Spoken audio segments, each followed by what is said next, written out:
આજે તો પપ્પાએ એવું કીધું ને તો એમથી હવે ઘરે જ નથી જવું. તને જય માતાજી, હું છું હરેશ રાઠોડ ને આપણે વિડીયોમાં આપ સૌનું હાર્દિક સ્વાગત છે. આજે તો સવારમાં સાહેબ બધાને નાસ્તો કરાવતા હતા. જો તમારો કોઈનો બાકી હોય તો ફટોફટ આવી જાજો.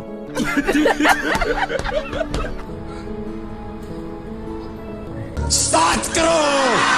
ને આજે બારમાં આટા મારતા હતા ને તો અહીંયા સાયકલ દેખાઈ ગઈ. અહીંયા દિલ્હીમાં આટા મારવા હોય તો આ કામ લાગે, પણ આનું થોડુંક ભાડું વધારે છે. આજે તો બહાર ગયો તો આઈસ્ક્રીમ વાળા ભાઈએ પરાણે આપી દીધું. મને કે ગમે એમ થાય તમારે આજ ખાવું જ પડશે, એટલે કઈ ફ્રીમાં નથી ખવડાવ્યા, ભાઈએ પૂરા પૈસા લઈ લીધા છે.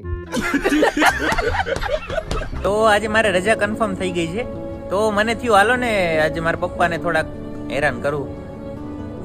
તો મેં કર્યો પપ્પાને ફોન, થોડીક વાર એમની સાથે વાત કરીને પછી કીધું પપ્પા રજા મળે એમ નથી, એટલે મેં કીધું કે આ વખતે નહીં આવું એમ.